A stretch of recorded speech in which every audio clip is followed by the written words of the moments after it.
Hi, Michelle. Please come to La Mexicana restaurant, the one across from the station, as soon as you can. The whole family is here waiting for you. La Mexicana restaurant? You mean that fancy Dutch place? What do you mean the whole family is waiting? Actually, I booked the place and invited everyone, even the relatives who usually can't make it. The bill will be around $51,000, and I'll be paying with your credit card. Please hurry. With that, my husband, Dennis, hung up the phone. Am I really paying $51,000? That's crazy. I just stood there in disbelief. I wasn't shocked or surprised, just really frustrated by my husband's foolishness. He really doesn't get it. Even though I had everything under control, my husband has put himself in a terrible situation, and I'm seriously thinking about letting him face the consequences. With that thought, I left the house. 15 minutes later, I arrived at La Mexicana restaurant. Dennis was waiting by himself and greeted me with a strange smile that didn't fit the fancy setting of the place. It seems the relatives are already waiting in another room, but Dennis started bragging right away, using this moment to his advantage. Michelle, as I mentioned earlier, I'll be using your credit card. It might seem harsh, but a wife's money belongs to her husband, right? It's only natural for a wife to support her husband. You don't have any objections, do you? I was speechless. I couldn't believe his foolishness. According to Dennis, 30 relatives have gathered, and he booked the most luxurious meal at $1,700 per person. La Mexicana restaurant is indeed a high-end Dutch place, known for offering delicious courses at reasonable prices, but Dennis purposely chose the most expensive one, as if making his wife suffer is his favorite hobby. Completely unaware of the trouble he's creating for himself, Dennis seemed quite pleased. In such a ridiculous situation, all I could do was laugh. A wife's money belongs to her husband? It's natural for a wife to support her husband? But I stopped that a month ago. What do you mean you stopped? You can't just quit being a wife. Divorce takes formal procedures, you know that, right? Dennis, you really don't get it. If you did, you wouldn't have booked such an expensive place. How do you plan to pay without any money? Are you planning to dine and dash? I'd never do something that stupid. I'll say it again. I'm paying with your credit card. If you don't like it, I'll make sure you really stop being my wife. At that moment, I pulled out a document and shoved it in front of him. I was ready to show just how clueless he was. I canceled that credit card a month ago. Here's the cancellation notice because I knew you wouldn't believe me. The card doesn't work anymore, so tell me, with no money, what are you going to do? Are you planning to run away? What? I can't use your credit card? That's impossible. This cancellation paper must be fake because I took the card from your purse. If it was really canceled, why would you keep it in there? So, you're admitting you took it from my purse? I left the canceled card there because I knew you might try to steal it. You totally fell for it. Poor thing. Michelle, what's with that attitude? A wife shouldn't talk to her husband like that. Dennis sees himself as superior to me, so it must be unbearable for him to feel outsmarted by someone he thinks is beneath him. His frustration boiled over, and he raised his voice, not caring about who might hear. Even though we were in a corner of the restaurant, his loud voice caught the attention of the staff, and the place started to buzz with whispers. Seeing this, Dennis quickly forced a smile and tried to calm things down, but the murmurs continued. His face turned red with embarrassment, but compared to the trouble ahead, this was nothing. Soon my in-laws came over. It seemed Dennis's voice had reached the other relatives too. Dennis, what are you doing? Everyone is shocked, and you're disturbing the other guests. Look, people are watching. I just got a bit carried away. It's nothing serious, so don't worry. It seemed my in-laws hadn't heard the details of our conversation and looked confused, but they didn't say anything more. Dennis kept smiling, trying to smooth things over, but he was probably relieved that his parents-in-law had shown up. He always puts on a perfect husband act in front of them, especially since he works at his father's company. I also looked shocked, just like my in-laws, but Dennis gave me a quiet look, as if to say, "Don't say anything unnecessary. I won't forgive you if you do." I felt his usual pressure to intimidate and control me. I was scared and used to going along with it, but this time I couldn't take it anymore. Dennis inviting the relatives turned out to be the perfect chance to show everyone his true colors. I started talking to my in-laws about paying the bill. Dennis planned to use my credit card. He took it from my purse and made the reservation without asking me. My in-laws were surprised. That card was actually canceled a month ago, but Dennis didn't know and was going to use it anyway. He doesn't have any money, so how is he planning to pay? I explained. Wait a minute, Michelle. Are you saying Dennis took your card and was going to use it to pay today? Dennis said he'd cover the $51,000 bill himself. If what you're saying is true, was he really going to stick you with the $51,000? That's hard to believe. Could there be some misunderstanding?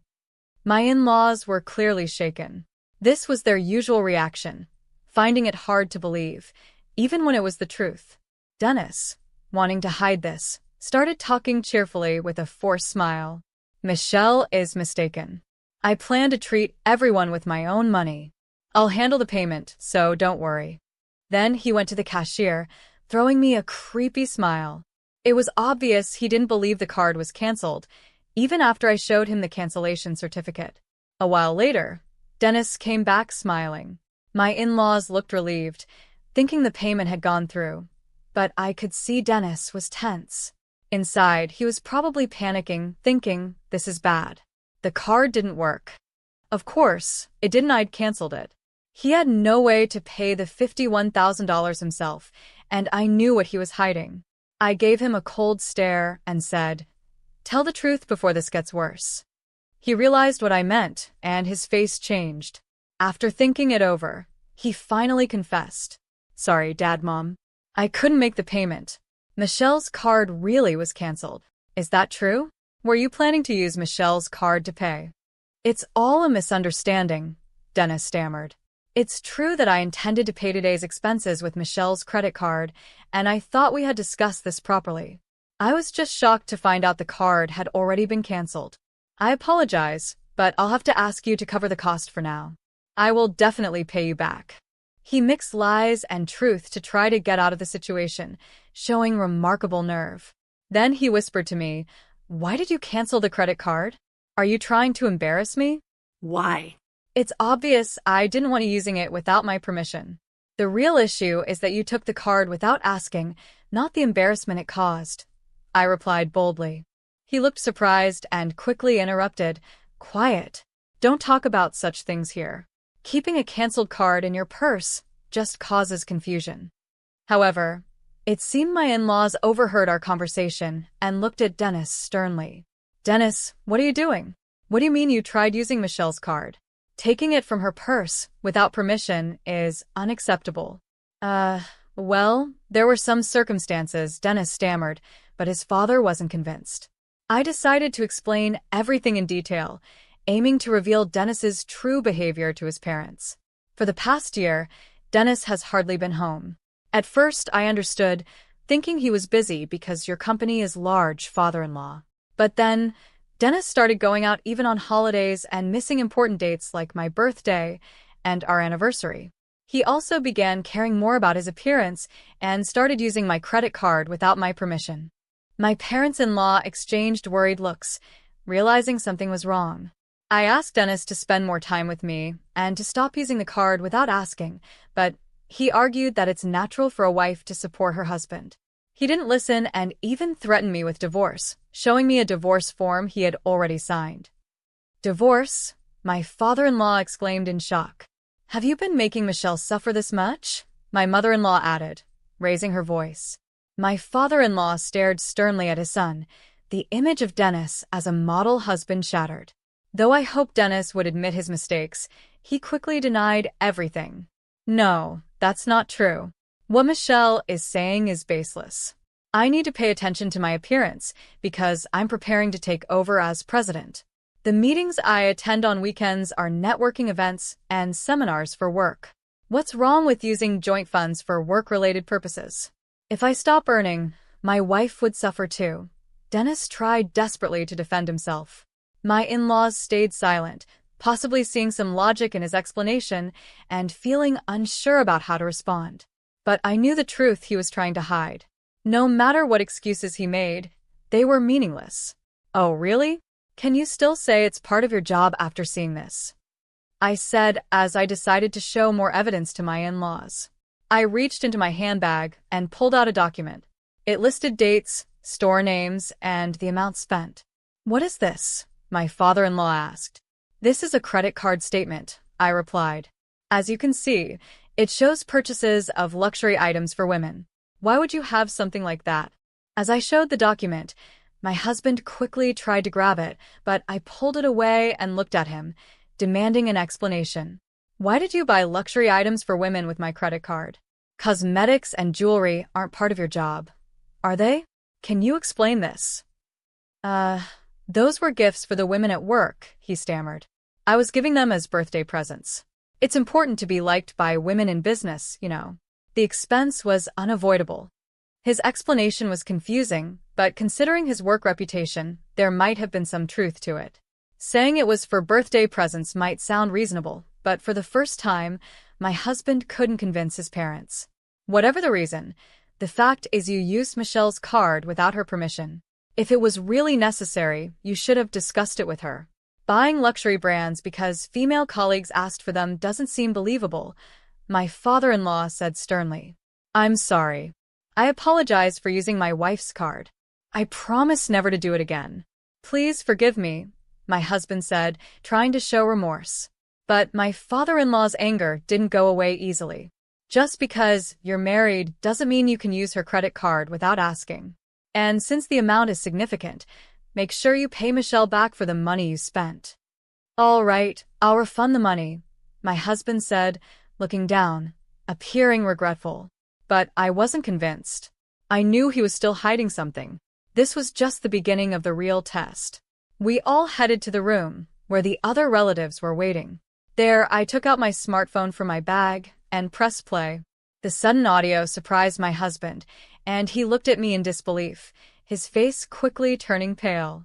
The recording was of a conversation between a man and a woman, where my husband was insulting me and the woman was saying, "Hurry up and divorce your wife." The family members around us were shocked by what they heard. Dennis, who is this woman? I asked. My husband struggled to come up with an excuse, while his parents glared at him angrily. The relatives were also appalled by what they had just heard. Without a break from the credit card issue, my husband was now facing another crisis. There was no hiding it anymore. You were having an affair, weren't you? I confronted him. I stated firmly. My husband began to sweat and shouted, "That's not true. I'm not having an affair. It was wrong of me to speak badly about you, but she's just a friend, and we were just hanging out. By the way, when did you prepare this? Eavesdropping is illegal." Even though he admitted to insulting me, he kept denying the affair and tried to shift the blame onto me. But I wasn't backing down. I laid out the facts so he couldn't escape. Dennis, I've been watching you for a long time. The credit card history made the affair obvious. That's why, while you pretended to go to work, I installed a listening device in your car. A listening device in the car? That's ridiculous. As I said, eavesdropping is illegal. Do you understand that? He responded, trying to challenge me. If it's to catch evidence of infidelity, it's not illegal as long as it's not for stalking or similar behavior. I countered, showing I was prepared to do whatever it took to uncover the truth and protect myself. My husband fell silent, realizing he couldn't justify himself, but he still couldn't bring himself to admit the truth. Instead, he turned to his parents and the other relatives, pleading, "Everyone, please don't believe what she's saying. She's trying to trap me. I haven't been unfaithful." Sighing, I threw a document at him in front of everyone. "What's this?" he asked. "What do you think?" "It's a demand for compensation." My husband's face went pale. "This document is a compensation claim I sent to your mistress, Carol. It was confirmed through an investigation that you were having an affair with her. So I visited Carol and demanded compensation from her before coming to you." "You met Carol directly and demanded compensation? What were you thinking?" My husband was so shocked he was speechless. But he had no right to blame me when he was the one who made the mistake. Surprised? But she told me everything. She didn't hide your wrongdoings. You were buying luxury items for her with my credit card, weren't you? That excuse about gifts for female employees was obviously a lie. It was all for her. If the evidence is complete, it's undeniable, I continued. Carol also admitted to the affair and agreed to pay compensation because of what you did with my card. That's why I brought this compensation claim.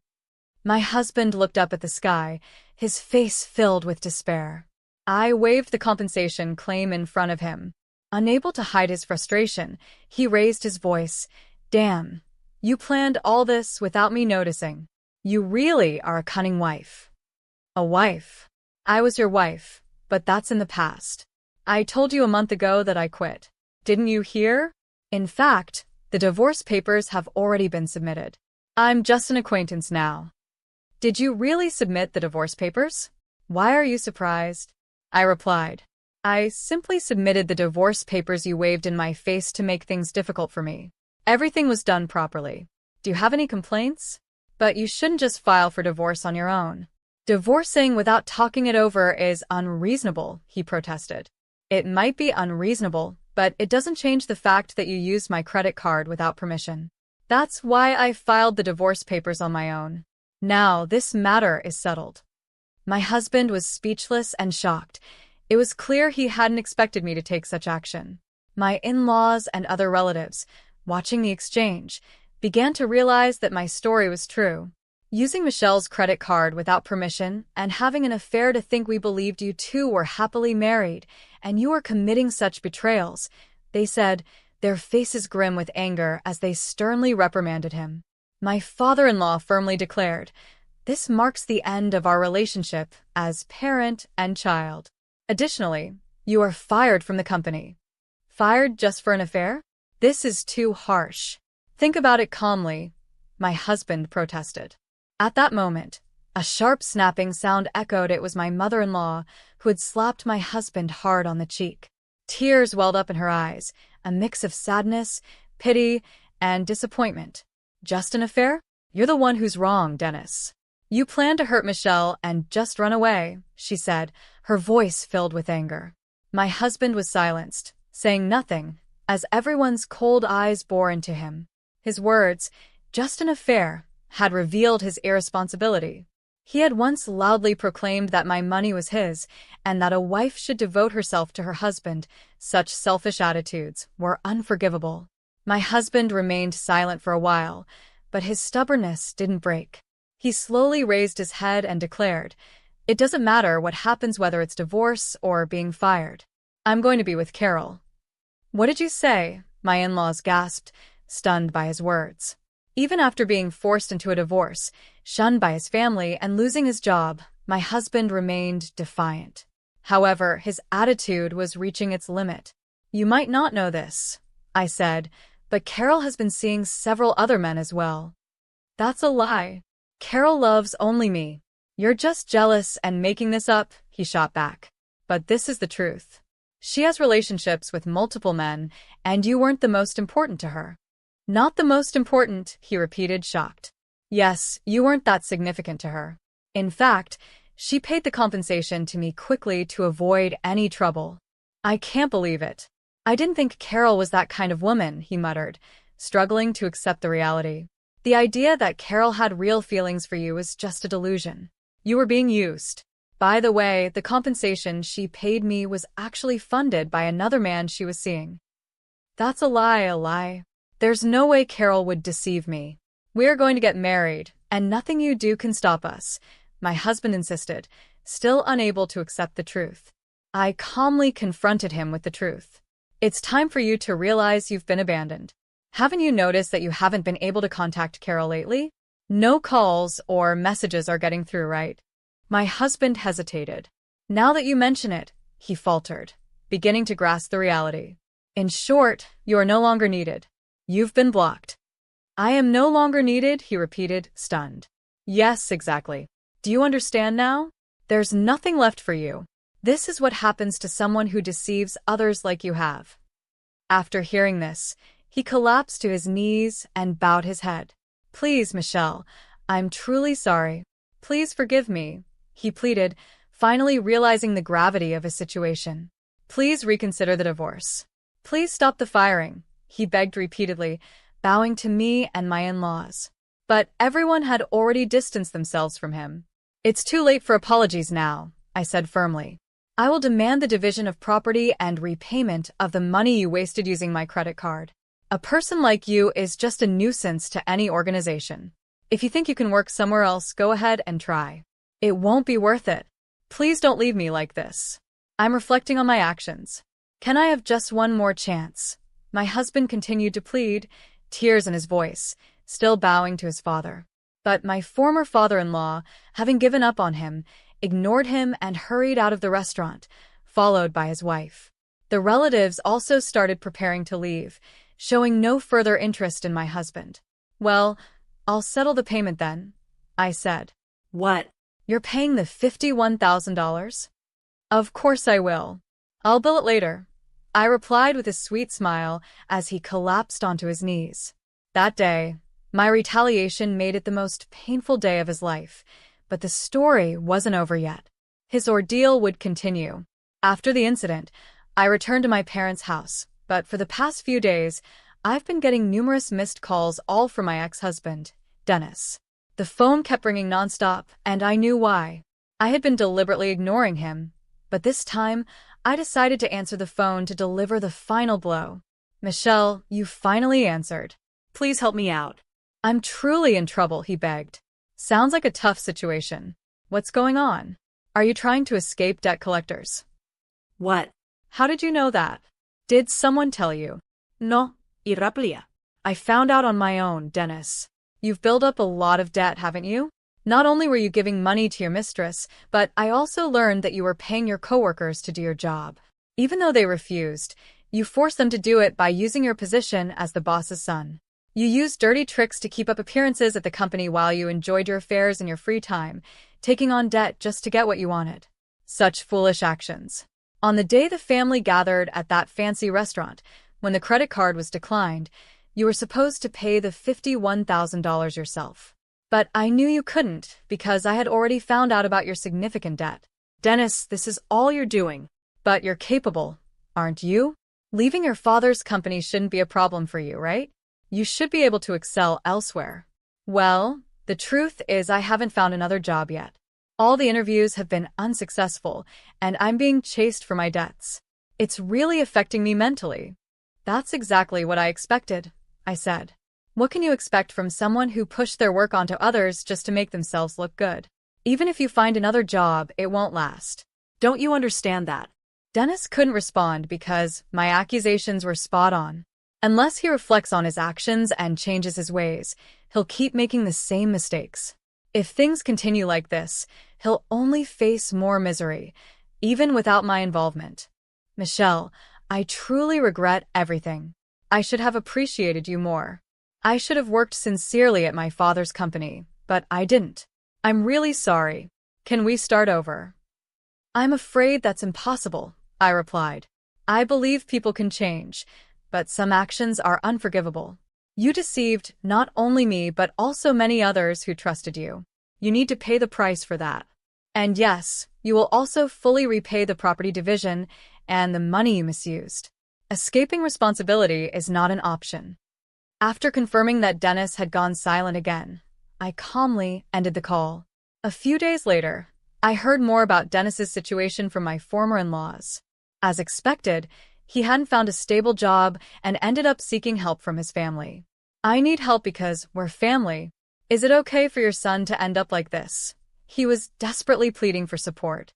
He ignored his family and deceived his relatives, only to ask for help when he was in trouble. How can he think such self-centered behavior is acceptable?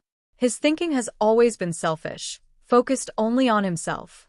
The reason Dennis lived so comfortably up until now was because of the help and support from those around him. But I never once heard a word of gratitude from him. If only I had seen his true nature before getting married. I would have never married him. I deeply regret going through everything alone without talking to anyone. If I had spoken to my in-laws or other relatives sooner, maybe my future would have turned out completely different. From now on, I will be more honest with myself, aiming to become stronger and more determined. It's time to say goodbye to the weaker version of myself and step forward with confidence into a new beginning.